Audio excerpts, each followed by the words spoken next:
aquí en la ciudad de Buenos Aires, desde Radio Arroba, que es nuestro segundo hogar. Guillermo Colini los saluda desde este lado, como copiloto del señor Santiago O'Donnell. Bienvenido, Santiago. Hola, ¿cómo andas, Guillermo?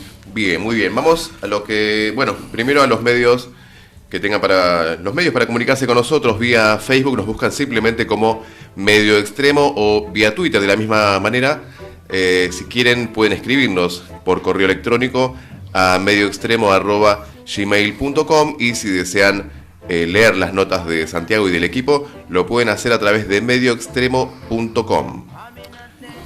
Bien, primero arrancando con la cuestión local. Un 9 de julio con un acto de Macri en Tucumán, en el cual hizo una suerte, se puede decir, de mea culpa. Dijo: estamos pasando por una tormenta, y lo atribuyó a tres factores. Por un lado, errores de su gestión.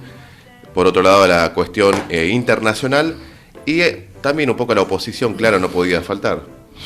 Sí, me parece que es un poco la semana, y vamos a hacer una analogía con el Mundial, ¿no? ¿Vieron lo que está pasando en el Mundial? Como ya antes del partido de Francia empezaban a contarse las divisiones, las grietas, las peleas, que los técnicos, que los jugadores, que el equipo, que los directivos, que el presidente de la nación. Bueno, y acá más o menos lo mismo. Me parece que la semana se vio esta gran pelea entre Elisa Carrió y el radicalismo, dos de los aliados de Cambiemos. También se habló mucho de la pérdida de poder de Marcos Peña, o de la pelea con Duhovne, que sería el verdadero virrey de Fondo Monetario dentro del gobierno. Ya digo, empiezan a repartirse las culpas, y no estoy diciendo que este gobierno va a terminar igual que el equipo argentino, ni que se va a tener que ir a casa antes de tiempo, ni nada por el estilo. Simplemente que estamos en momentos parecidos, me parece, porque no hay respuestas del gobierno, más allá de lo que decís, Guillermo, de que habló el presidente y reconoció algunas culpas, pero me parece que estamos más allá del momento del reconocimiento, donde justamente hay que empezar a tomar acciones claras. Y insisto con lo mismo que vengo diciendo hace varias semanas, y medio lo mencionaste, que el presidente finalmente lo tuvo en cuenta en su discurso, ¿no? Que el tema es el sector externo y la deuda externa. Entonces, cómo la balanza externa, la falta de dólares, para ser más llanos, ¿no? Entonces, de vuelta, volver a pedir plata no va a solucionar el problema de que no tenemos plata. Entonces, tenemos por un lado el Fondo Monetario Internacional, que le va a hacer toda una serie de exigencias al gobierno, y el gobierno que por otro lado todas las exigencias van a ser para cortarle plata a algún sector. Entonces el gobierno ya entró en esa ronda donde va tanteando a los distintos sectores del poder a ver quién es lo que puede conseguir, que hasta ahora es muy poco. Y entonces, una vez agotado, el sector financiero, que se le trató de poner algún impuesto a las transacciones financieras, mucho no duró. Después la pulseada con los sindicatos, las reuniones con Stanley con los movimientos sociales, que hasta ahora tampoco han resultado en nada grave, pero todo esto viene a cambio de promesa justamente de no recortar. La reunión de esta semana con los gobernadores, que va a haber obra pública para todos. Entonces, finalmente, cuando el fondo, lo que más necesitamos es dólares, el que tiene dólares es el fondo. Entonces el gobierno tiene que hacer lo mínimo que le pida el fondo para seguir dándole dólares, y entonces de algún lado va a tener que venir la plata. Entonces pronto va a empezar a meter mano en la caja jubilatoria o en los empleados del Estado, que son los blancos fáciles y los más débiles. Entonces estamos todos a la espera de que eso pase, y eso a la vez va a generar una nueva ronda en la espiral de recesión. Entonces, al no verse ninguna solución a la vista, no ver que el gobierno claro, cada vez más débil y cada vez con menos iniciativa. Entonces me parece que un poco las peleas internas son un reflejo del momento que vive el gobierno y necesita un cambio de timón que ya va más allá de cambiar el nombre o cambiar el nombre de algún ministro o conseguir algún respaldo externo, como fue la semana pasada cuando lo incluyó Stanley Morgan en la lista de países emergentes, digamos, o alguna manera de regular la salida de los dólares, que es algo que le cae muy antipática a la clase media argentina, o una manera de conseguir dólares que genuina, digamos, que no sea pidiéndole prestado al prestamista de último recurso, que lo único que va a hacer es aumentar la fragilidad de la economía argentina. Entonces, claro, porque hasta el momento se han centrado mucho en la cuestión de la deuda, pero el déficit comercial sigue creciendo y los dólares, como vos decís, por lo menos de manera genuina no estarían ingresando, por lo menos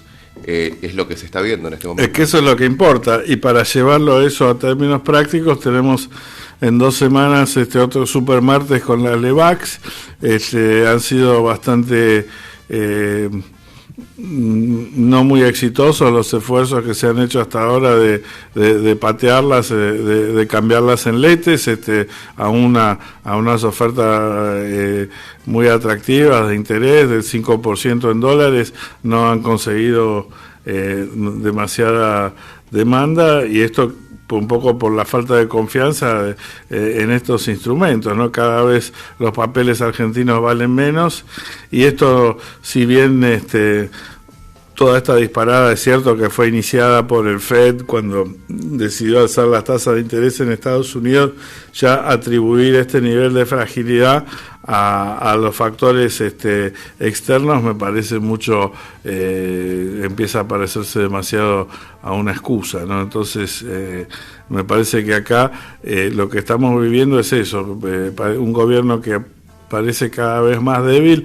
ante un desafío que parece cada vez muy grande, y no es que yo quiera ser pesimista, pero es lo que se ve, y toda una puja social en ciernes, ¿no? Y que va a ir incrementándose y agravándose a medida que aparezcan los efectos de la recesión y el gobierno intente apretar aún más las clavijas del ajuste, ¿no? Yo creo que hasta ahora, justamente, si la viene sacando tan barata el gobierno, no es porque la gente esté conforme o porque la economía esté mostrando buenos números, sino justamente por todo lo contrario. Me parece que hay una gran comprensión de los distintos sectores de lo mal que le va al gobierno argentino y de lo poco que se puede esperar, y por eso uno ve, por ejemplo, paritarias que cierran muy bajas o que directamente se postergan o se patean. Se ven muchos sectores que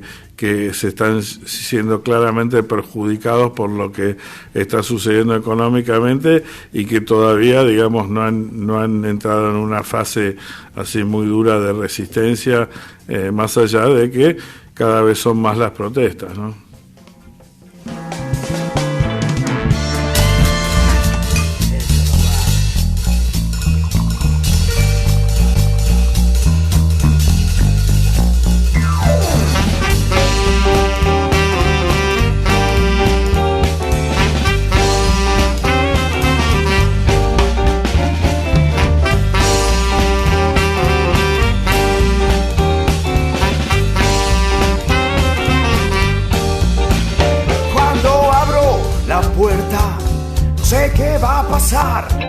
Ya no suelo estar bien, ya no suelo estar mal.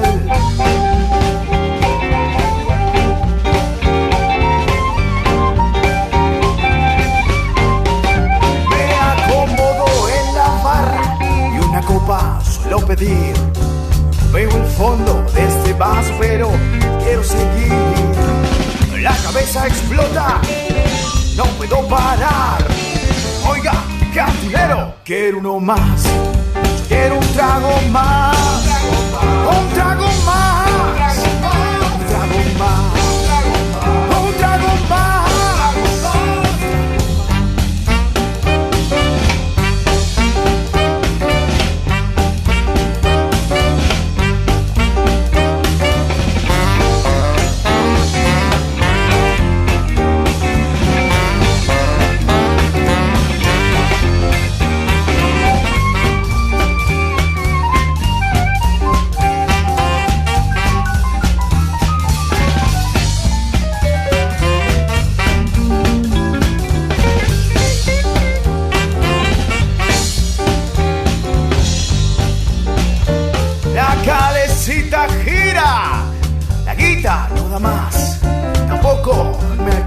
cabeza para tomar un trago más.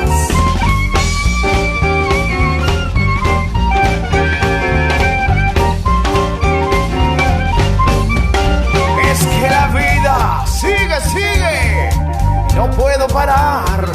Ya no suelo estar bien, ya no suelo estar mal. La cabeza explota, no puedo parar. Oiga, cantinero, quiero uno más. Yo quiero un trago más. Un trago más. Un trago más. Un trago más.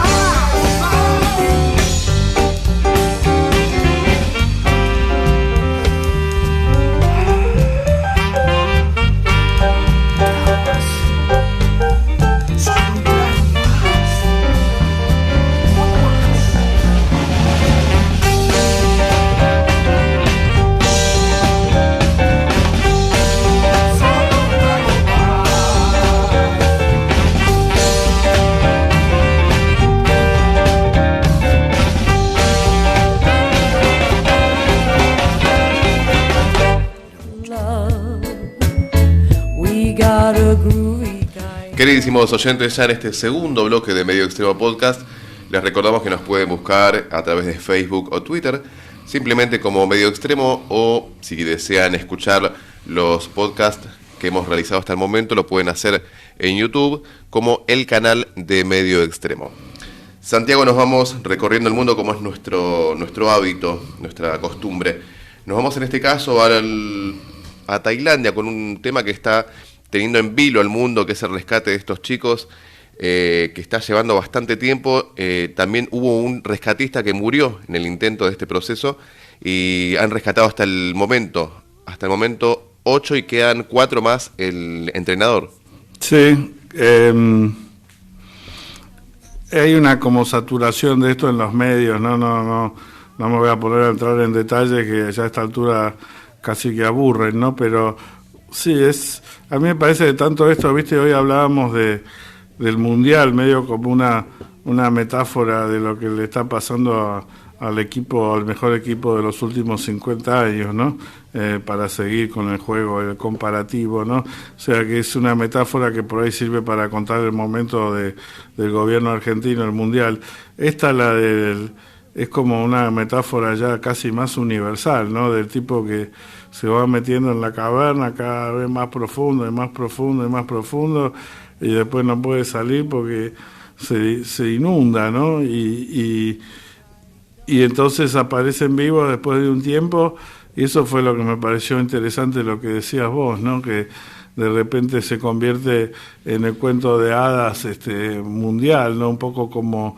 Pero entonces todo el mundo empieza a pensar lo que fue, ¿te acuerdas? Los mineros chilenos, los 34 rescatados, solo que acá pasa algo que no había pasado con los 34, y es que se muere un buzo tratando de salvarlos, ¿no? Como diciendo, bueno, toda fábula también tiene una parte que de repente deja de ser divertida, ¿no? Porque trágica. Está la familia de este buzo, ¿no? De por medio, ¿no? Pero bueno, finalmente empiezan a rescatarlos, sacaron primero 4, después 4 más, y un poco jugando con esto uno piensa, ¿no? Bueno, nos metimos en la cueva, nos fuimos metiendo en la cueva, no sé si entramos a la cueva cuando en 1810, si entramos a la cueva en el 43, en el 50, en el 55, no sé, en el 73 o cuando. Pero entramos a la cueva y nos fuimos metiendo y después cuando quisimos salir el agua nos llegó al cuello, y entonces vino por suerte ahí un buzo y nos rescató, ¿no? O sea, ¿y quién va a ser el que va a rescatar? ¿O va a ser una persona? ¿O va a ser más bien el esfuerzo coordinado de muchísimas personas e instituciones? ¿Va a ser el peronismo que nos va a venir a rescatar? ¿O va a ser Duhovne? ¿Va a ser el Fondo Monetario Internacional? ¿Va a ser quién nos viene a sacar y sacar de vuelta a la superficie y salir de la cueva, como está pasando ahora? ¿Va a haber final feliz para Argentina? ¿Estas cosas se resuelven así? o tenemos que agarrar nosotros, juntarnos entre los 13 chicos y el profesor de gimnasia y tirarnos al agua y tratar de rescatarnos nosotros mismos, o nos conviene esperar hasta que sea el momento, se viene el monzón, se vienen las lluvias, ¿no? Sí, qué sé yo, por ahí es un defecto mío, pero cuando viene esta saturación de cobertura y de información, lo que veo es eso, ¿no? Veo una cueva, veo un rescate, veo niños felices y que salen sanos y salvos, veo un mundo que se moviliza, que utiliza distintas... Ayer estaba escuchando un rato la BBC y los tipos contaban cómo había gente que estaba parada nada más, que se pasaba 20 horas por día sosteniendo un cable, un tubo para que les pueda llegar oxígeno a la cueva, y que llevaban 20 horas parados sosteniendo el cable y que el tubo, y que les decían que descansen y no querían, y bueno, y cada minuto cuenta para salvar estas vidas.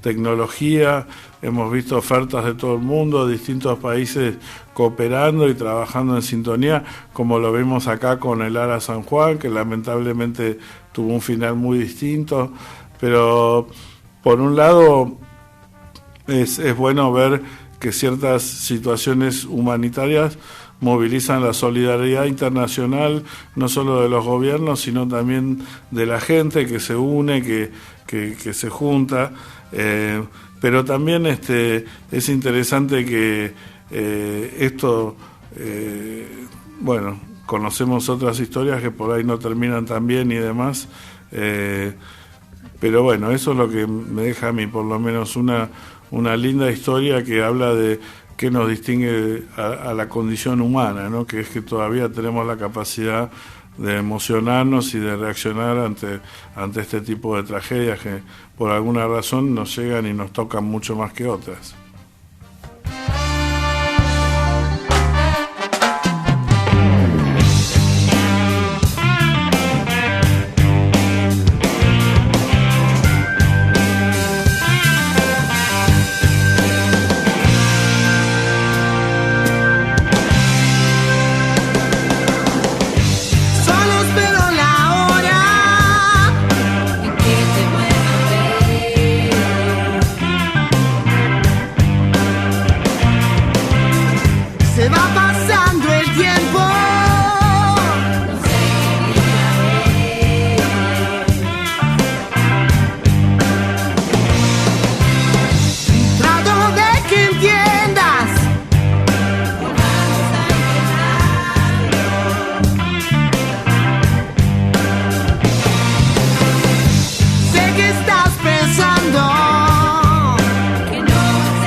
Pero va a ser difícil si no estás.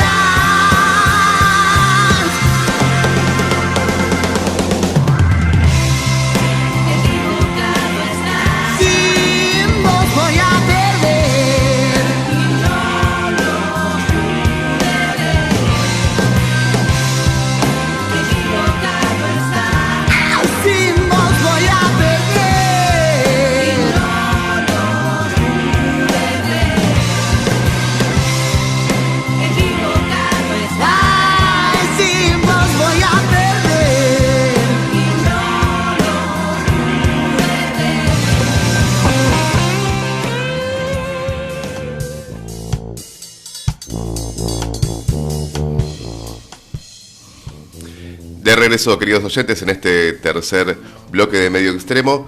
Recuerden que pueden leer las notas de Santiago O'Donnell y del equipo en medioextremo.com.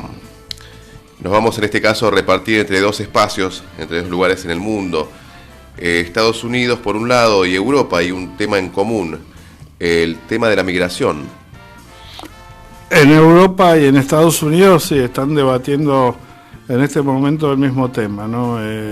En Estados Unidos realmente ha llegado a ser ha llegado a la agenda, ¿no? Que es importante, cada tanto sucede, pero cuando pasa a ser un tema importante, creo que es bueno para Latinoamérica, porque es uno de los pocos temas de Latinoamérica que el gobierno de Estados Unidos tradicionalmente le da importancia. Acá es más que nada un tema ni siquiera mexicano, sino sobre todo de países de Centroamérica, al sur de México, que en este momento son los principales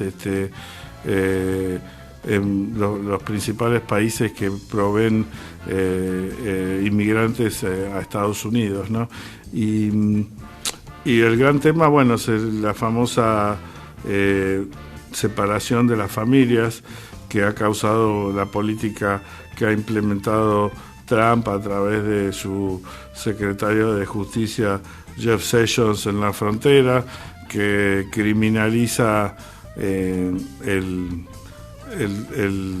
traspasar la frontera sin documentos, y al convertirse en un crimen hace que vayan a la cárcel las personas que lo hacen, con lo cual sus hijos menores de edad quedan separados en institutos de menores. Bueno, la verdad que es una política cruel e inhumana que llegó a las tapas del New York Times, del New Yorker, había caricaturas de la revista Time. Hubo protestas, de hecho, de parte de la población. Recuerdo hace poquito más de una semana la actriz Susan Sarandon estuvo presa por esa cuestión. Sí, también hubo hace 4 o 5 días una protesta frente a la Casa Blanca, que es muy inusual que se manifiesten grandes. Recuerdo las famosas protestas en la época de Vietnam, pero desde entonces no recuerdo muchas protestas en la Casa Blanca. Muchas veces hay movilizaciones, ya sea por los derechos civiles, los derechos minoritarios, gay, lesbian, travesti, queer, son casi todos como o se hacen frente a distintos monumentos de Washington, o se hacen inclusive, hay muchas a veces protestas frente a la Corte Suprema por temas como el aborto y demás, pero sí, protestas frente a la Casa Blanca bastante inusual. Y sobre todo, bueno, lo que se vio hace 2 días, que fue una protesta nada menos que en la Estatua de la Libertad, donde todo un grupo de activistas fue detenido y apresado por manifestarse justamente en el convertir el ícono de la libertad en el ícono de la falta de libertad, ¿no? Entonces, también un montón de fotos muy impresionantes, pero digo, acá lo que pasa es que de vuelta, al convertir el cruce indocumentado en un crimen, Trump separó a aproximadamente 2.000 menores de edad de sus padres, incluyendo unos 500 menores de 10 años. Entonces, ¿qué es lo que hace Trump? Que se le viene todo esto encima, saca un decreto diciendo, bueno, unifíquenlos. Bueno, está bien, primero, unifíquenlo, no es tan fácil porque ya está hecho el daño, no se sabe quién está dónde ni cómo. Segundo, hasta que no cambie la política de criminalizar el traspaso de la frontera, va a seguir dividiendo familias, con lo cual tampoco, y el decreto no decía cómo había que hacerlo. Por suerte, bueno, empezó a intervenir la justicia de Estados Unidos, y la justicia decretó que ya para mañana martes tendría que estar los menores de edad reunidos con su familia. Los otros tenían una semana más. El gobierno pidió una prórroga, el juez no se los dio, pero aún este tema, si bien la justicia está apurando al gobierno para reunir a las familias, la manera en que el gobierno lo está haciendo también generó un montón de críticas, porque al no tener o alegar que no tienen otra manera de hacerlo, tomaron muestras de ADN de todos los chicos, ¿no?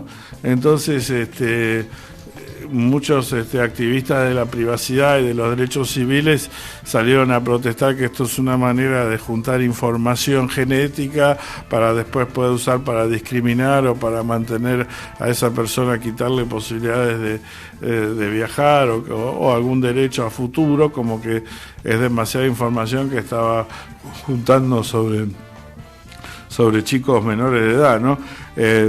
Pero bueno, esto es como está ahora el tema, que esta separación es un poco la cara más cruel o más drástica de lo que es una política que es mucho más amplia, una política migratoria con visos racistas y xenófobos, que incluye otros temas que sí han tenido el visto bueno de la justicia, como por ejemplo el impedimento para ingresar a Estados Unidos de ciudadanos de 5 países de mayoría musulmana, que eso fue ratificado por la Corte Suprema después de que el gobierno debió modificar varias veces el decreto porque había sido desafiado legalmente. Otras políticas, como por ejemplo la de querer construir un muro con México y hacer que México pague por ese costo, que por ahí es más retórico que otra cosa, porque hay un río, porque allá hay varios muros en varios lugares, porque México nunca va a pagar ningún muro y Trump lo sabe. Es al menos curioso igual, porque la postura de Trump hace ver como si Estados Unidos no le sacara el jugo a esos inmigrantes ilegales, y vos lo mencionabas en algún podcast anterior, que evidentemente y claramente son la mano de obra barata que hacen los trabajos que los estadounidenses no quieren hacer. Y sí, y cuanto más se los precariza y se los persigue, peor, ¿no? Y por ahí hay una ley migratoria justamente que quiere conseguir una vía para que hay más de 20 millones de personas indocumentadas dentro de Estados Unidos consigan una vía para regularizarse, porque ya están ahí, ya están trabajando, ya tienen familia, ya tienen chicos en las escuelas y demás. Y esto es un poco a lo que se opone Trump, o lo que busca condicionar, que inclusive este año retó a los senadores y republicanos que estaban negociando una ley migratoria. Dijo que era una pérdida de tiempo, que había que esperar las elecciones de mitad de año, cuando él esperaba que los republicanos ganen más votos y entonces puedan pasar una ley más dura todavía. Pero un poco, bueno, es lo que decías vos, ¿no? Son muchas las medidas que toma Trump de tinte xenófobo o chauvinista, de los cuales esta separación de las familias de los niños inmigrantes, esto de sacar a un chico de 5 años del seno de su madre y de su padre, es un poco la cara más dura, pero no es un hecho aislado, sino forma parte de toda una política o una forma de ver las cosas que tiene Trump con respecto a los inmigrantes, ¿no? O sea, y si vamos a saltar el charco, porque también es un tema de los inmigrantes muy importantes en Europa, fíjate que también la negativa de Trump de tomar refugiados, sobre todo que vienen de la guerra siria, también es una muestra de su posición con respecto a, bueno, no hacerse responsable de que conflictos bélicos en los cuales Estados Unidos y los intereses de Estados Unidos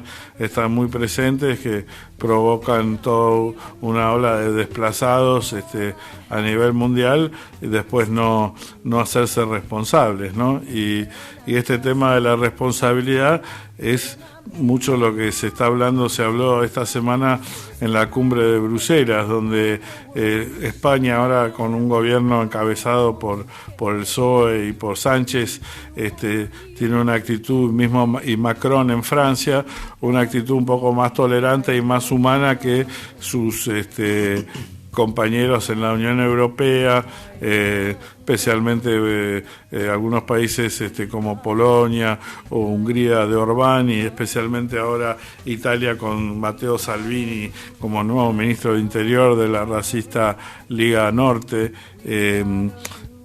Bueno, entonces hace poco hubo un incidente muy grande porque una ONG dedicada a ayudar a los migrantes rescató a un grupo de personas, como ocurre habitualmente en esas lanchitas precarias con que se lanzan a cruzar el Mediterráneo, y tanto el gobierno italiano, este nuevo gobierno italiano del Movimiento 5 Estrellas y de la Liga Norte, aliados, y de vuelta repito, con el líder de la Liga Norte a cargo del Ministerio del Interior, y haciendo del tema de la mano dura de los migrantes como una de sus grandes banderas, paran al barco Aurora y no lo dejan entrar a puerto italianos, tampoco lo puede hacer en Malta, y termina llevando a los refugiados a España, ¿no? Entonces, el planteo de los países que tienen límites con África a través del Mediterráneo y los mayores recipientes de migrantes plantean, y con cierto apoyo de Merkel y de Alemania, de que este es un problema europeo y que debe ser abordado por todos los países europeos, que debería haber ciertas cuotas según el tamaño de cada país, y que la inmigración desde África y desde Medio Oriente debería de alguna manera repartirse igualitariamente, ¿no? Esto por supuesto es resistido por estos países de línea dura, muchos de ellos lamentablemente son países que hasta hace poco bajo la órbita soviética eran quizás de los más pobres y de los menos desarrollados de Europa, y ahora, después de la bonanza que les significó el compartir las riquezas de la Unión Europea, no quieren ahora ser igualmente generosos con otros recién llegados, ¿no? Entonces, también se discutió mucho el tema entonces, ¿cuál es la idea de estos gobiernos? Es sobre todo, o por lo menos en la retórica de ellos, que hay que arreglar todo en África, digamos, hay que mandar ayuda a Libia, hay que mandar ayuda a Siria, hay que programas de desarrollo allá, mudar los consulados allá, que prácticamente ningún refugiado pueda entrar. Y acá, claro, refugiado no es lo mismo que inmigrante, refugiado ya tiene un estatus y una protección política de Naciones Unidas. Bueno, ellos quieren que todos los centros de procesamiento de refugiados se hagan en costas africanas y no del lado de Europa, que los migrantes no puedan venir, y que cada país se haga responsable de los que deja entrar a sus costas, ¿no? Podría ser bastante lógica como solución, pero en todo caso estaría llegando muy tarde. Es que no había solución cerrarle las puertas a los inmigrantes, no me parece una solución. No, lo del desarrollo que en África, en territorio africano. Claro, bueno, pero eso es decir, y después cómo se logra, cómo se mide, aparte si vos haces todo eso y siguen viniendo los inmigrantes, ¿qué haces? O sea, sí, está bien ayudar a África, pero me parece que ese es un tema que va completamente aparte, y que mientras tanto, está muy bien lo que decís, mientras tanto seguís teniendo el problema. Y aparte, el otro tema de vuelta que se habló mucho es el de los centros de refugiados, ¿no? Entonces, una idea es el centro de inmigrantes, abrir centros de recepción para facilitar la inserción en la sociedad y demás. Pero según cómo se toma este concepto y según cómo lo toman algunos países, empieza a parecerse más que un lugar de recepción y bienvenida y de oportunidad de inserción, una especie de gueto, de campo de concentración, donde son confinados y no pueden salir y no pueden hacer nada más que permanecer ahí adentro. Entonces también cómo se definen estos centros de refugiados, que también se habla de que existan en África y en Medio Oriente, cómo van a funcionar, para qué van a servir, todo eso quedó sin definición, solo que se habla de la creación de ellos, que fue prácticamente el único tema en que estuvieron de acuerdo los países, porque unos lo piensan por razones humanitarias, otros lo piensan más como una manera de segregar a los recién llegados, pero en los demás temas, de vuelta, en el famoso tema de las cuotas, en el tema de repartir la carga y la responsabilidad,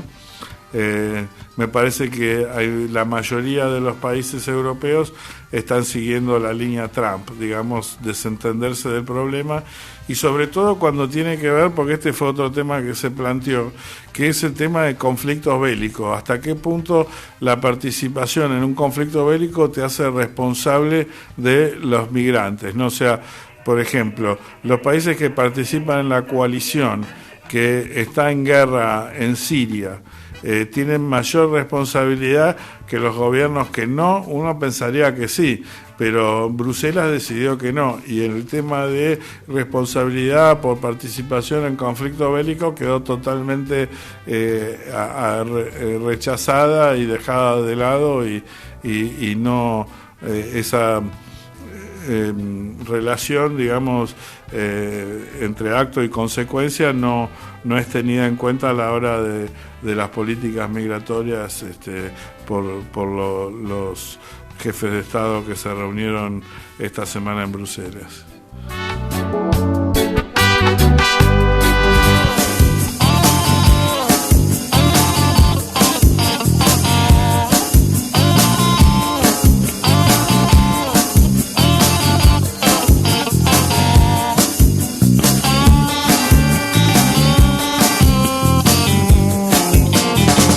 Estoy buscando en mis bolsillos y solo encuentro agujeros. Qué bien vendría un plato de comida con una rica cerveza.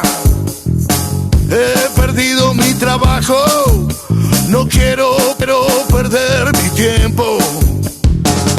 Esta crisis me ha afectado, eso sí que es algo serio. No tengo ni para el bingo, mi chica ya no me espera. Solo me quedan 3 cosas: el blues, el mate y mi perro. Yeah, yeah, yeah.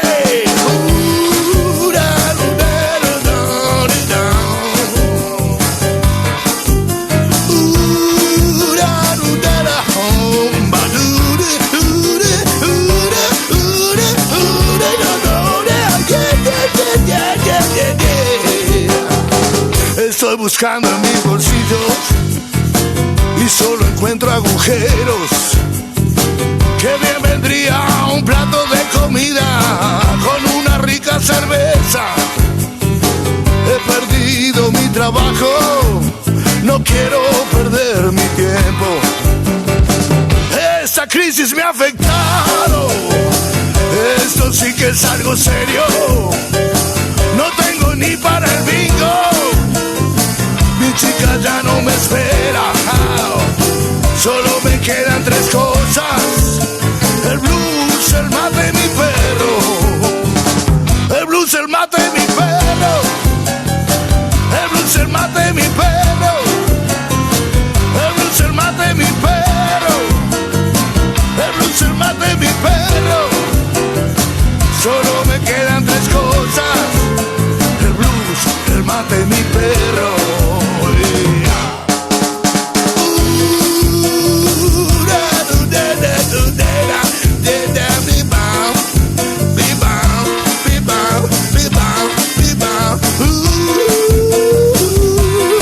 Solo me quedan 3 cosas: blues, el mate y mi perro.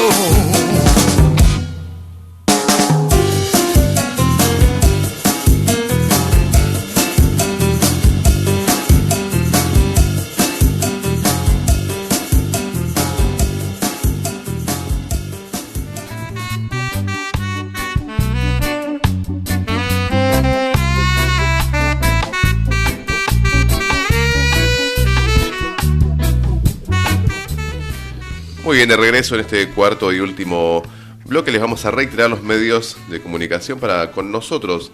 Gente, nos pueden buscar vía Facebook o Twitter, simplemente como Medio Extremo. En YouTube, el canal de Medio Extremo, ahí van a tener todos los podcasts que venimos haciendo hasta el día de hoy, inclusive el número 13. En medioextremo.com puede leer todas las notas de Santiago y del equipo, ¿sí? Ahora nos vamos... acá nomás, se puede decir, cruzando un pequeño límite. Nos vamos a Brasil y un Lula que está en una especie de forcejeo de la justicia y de la cuestión política, se puede decir, Santiago, porque primero ordenaron su liberación y ahora dijeron que se mantiene en la cárcel. Hay cierto tironeo, ¿no? En la justicia, finalmente el Tribunal Superior Federal o Corte Suprema Brasilera se mantuvo en su postura de que Lula siga preso, ¿no? Seguramente no va a dejar que un juez apelaciones vaya por encima de ellos. Por supuesto, bueno, se dio toda esta desprolijidad de que ordenan su liberación, y el juez Moro manda un comunicado de prensa desde Portugal diciendo que no puede salir, y después sale el Tribunal Superior a confirmar lo de Moro. El tema ahí me parece que no se puede dejar de lado el contexto, ¿no? ¿Cuál es el contexto, por lo menos a nivel judicial?